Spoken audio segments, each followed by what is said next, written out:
Hey, hello everybody. June 16th, Happy Dog Farm shop status update.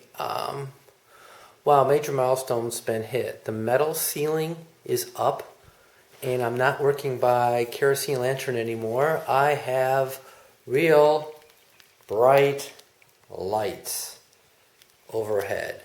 So let me show you what I've got done so far and tell you a little bit about what's going to happen next. Okay, the metal ceiling is up, and really what they are is roofing tiles, but it's a thinner metal, and it's just made for flashing and stuff. And neighbor coached me through the process, so now I've got a very good, solid ceiling overhead that is what do they say? Non-porous surface. It's a non-porous surface, and I don't have to worry about if I hit it with the hose. It's not going to hurt anything. It's robust, and because you can see where the screw heads are, can you? Kinda, yeah.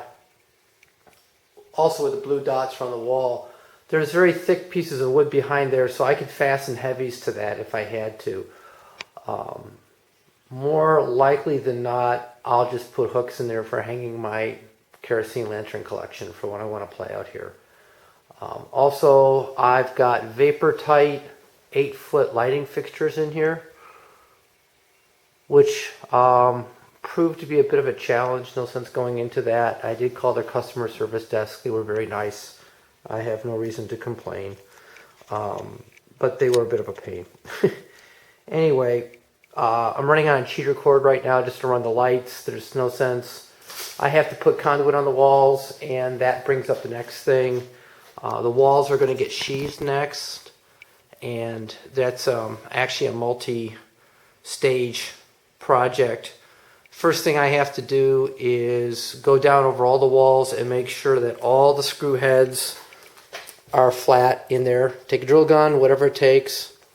Make sure that screw head is flat so that it doesn't telegraph through the material.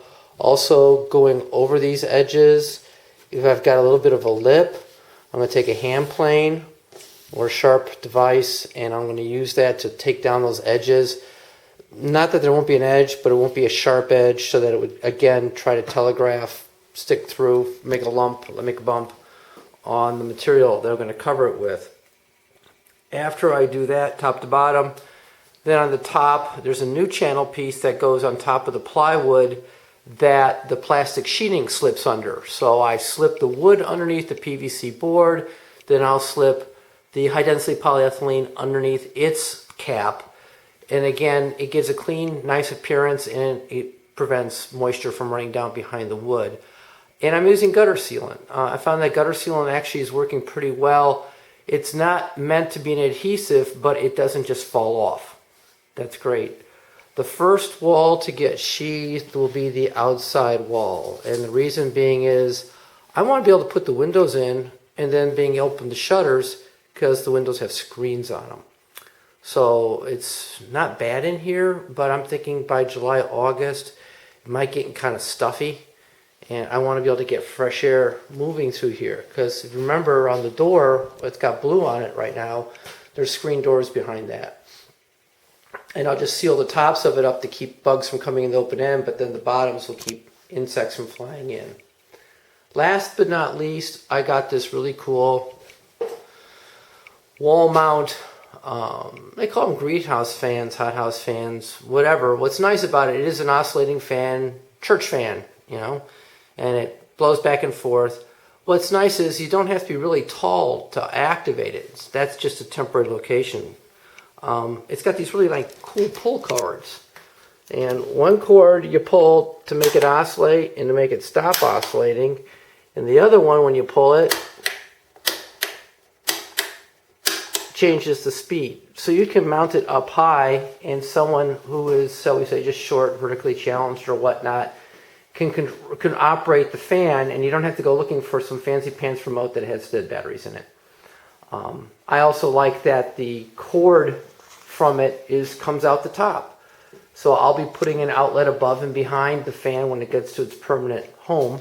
It's actually right now resting where the hot water heater is going to be eventually. So But I just needed some air in here the other night. I was heating it with a kerosene lantern. It was plenty warm, but it's hot by the ceiling when I was finishing it, and the floor wasn't that warm. So when I turned the fan on, immediately leveled out the heat just on low speed.